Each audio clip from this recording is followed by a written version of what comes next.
All right, so we are on video number 2 of giving difficult feedback.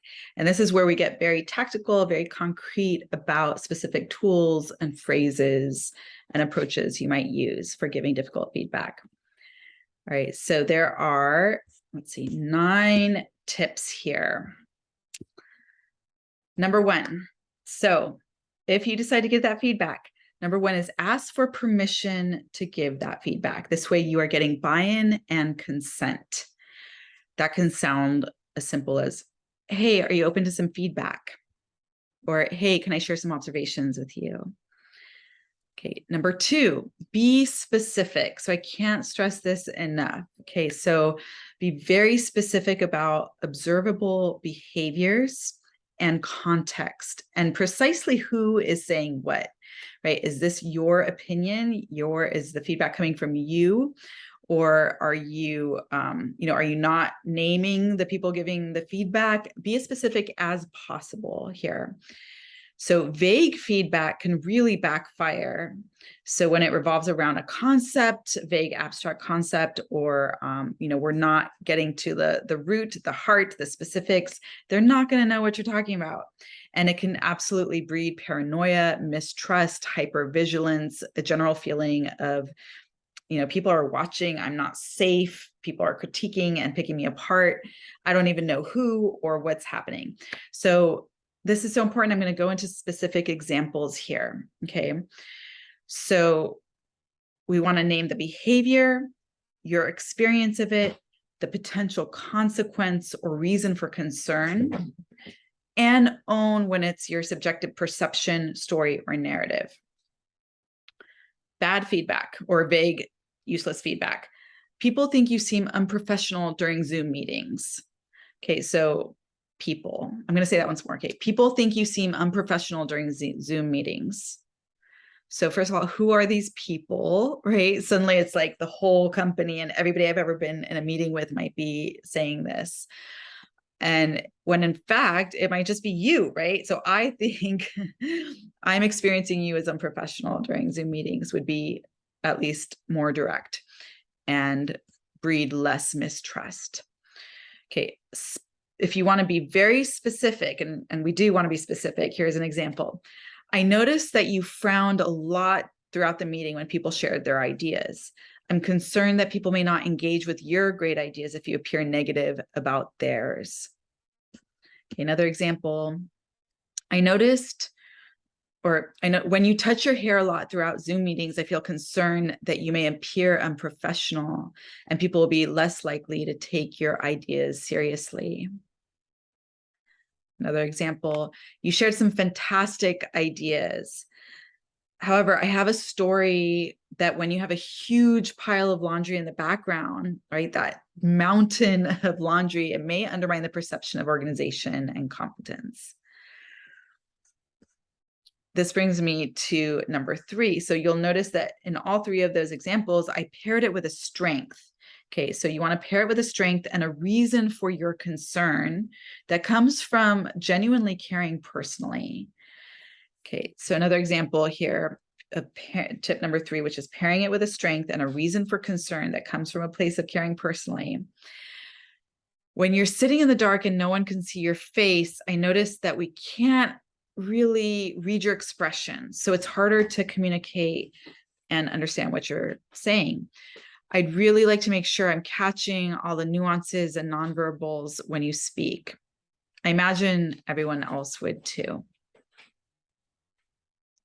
Right. Number 4, be warm. Tone is everything. So we could do a whole module or, supplemental video about warmth, but maybe do a quick self-assessment. How warm are you when you give feedback, right? Warmth is just a way that makes it feel safe and really non-verbally communicates that you have their best interest at heart, that you care. And it's a tool or just a way we can communicate how much we care about someone.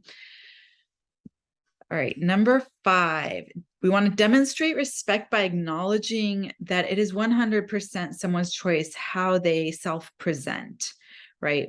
it's part of each person's like professional brand, or, you know, their unique executive presence is up to them, unless the company has specific guidelines and protocols or a dress code or something, right? So we want to demonstrate respect, and we can do that by saying something like, it's absolutely up to you how you present yourself during Zoom meetings. I just wanted to call attention to, you know, to how much you're frowning, because it's just something I want you to be aware of, and, you know, consider how you want it to play a role or not in your professional presence. Okay, tip number 6, address it as quickly as possible, ideally immediately after the event that triggers the feedback. That way it's fresh and relevant, and it's just been experienced, so we're not drawing it out of the recesses of, you know, several months ago. And it doesn't seem like you've been holding on to it and harboring this piece of information. So we don't want to save difficult feedback for a weekly one-on-one unless that truly is the first opportunity you have to deliver it. We don't want to save it all for performance review. The more agile and skillful we get with giving difficult feedback, the quicker it happens. Ideally, it just takes a few minutes. Ideally, they have the skill to receive quick, succinct, direct feedback that's coming from a place of care and that radical candor that I talked about in the last video. And it's happening in the transition, so it doesn't need to be some long meeting about it. Okay, so some ways of inviting someone to hear your feedback immediately after an event. Hey, do you have a couple minutes to check in about the meeting we were just in?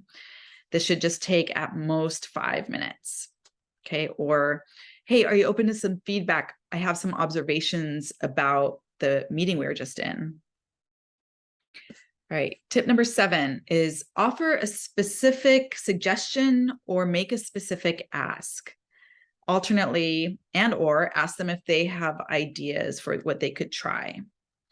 So some examples of that are, hey, do you think you'd want to try better lighting so people can see you better? Or would you be willing to use a ring light or try a different room during Zoom meetings? Okay, but we don't want to just leave them wondering like, well, I don't know what to do, right? And if we want to ask them for their own input or their own ideas, like, hey, do you have any ideas of what you could try so that it doesn't appear that you're negative and frowning whenever somebody brings up an idea? Okay, number 8. Check in with how the feedback lands and what they think of the suggestion and what they think of the whole feedback, you know, that you're inviting them to try out a new behavior. Some ways to check in are just saying, hey, how does that land for you? Or what's it like to hear this feedback? Or how's this feedback landing for you?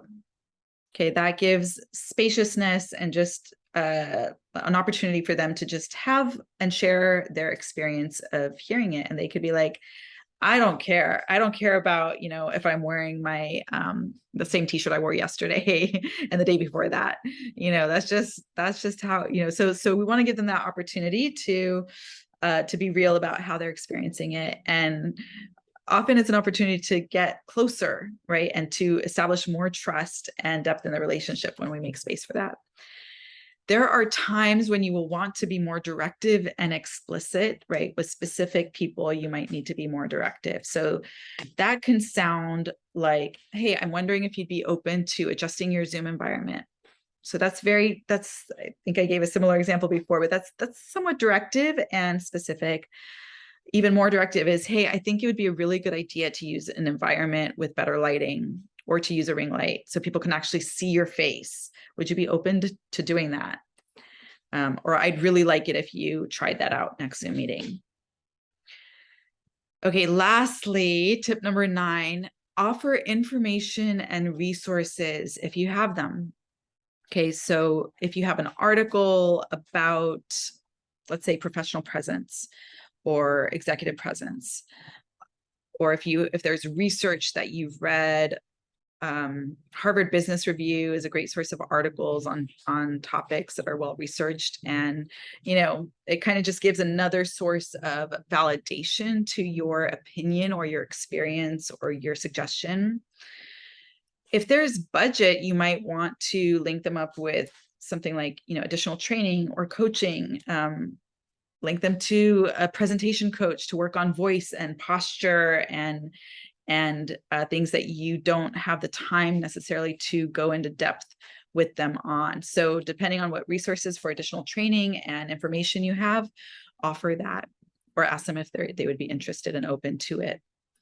Okay, so lastly, this is an unofficial tip, but this is just, an invitation to experiment with it. The only way to get better at giving difficult feedback is to practice it. And, you can practice it when the stakes are low and kind of work up to when the stakes are higher. And since it's a new skill, it's going to be uncomfortable potentially, unless you're already really good at it, which very few people are. But, it can be messy, and just have, small experiments, observe results, notice what sounds authentic to you, what works, what doesn't work, how to make some of the suggestions I made with phrasing your own so it matches your style of speech and feels authentic.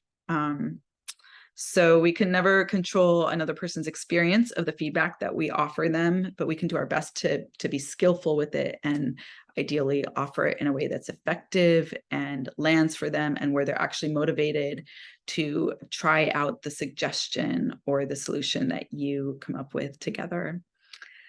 All right, would love to hear your thoughts, reflections in the comments below, and any questions that you have. And report back with any experiences and experiments that you run. All right, thanks for listening. Bye.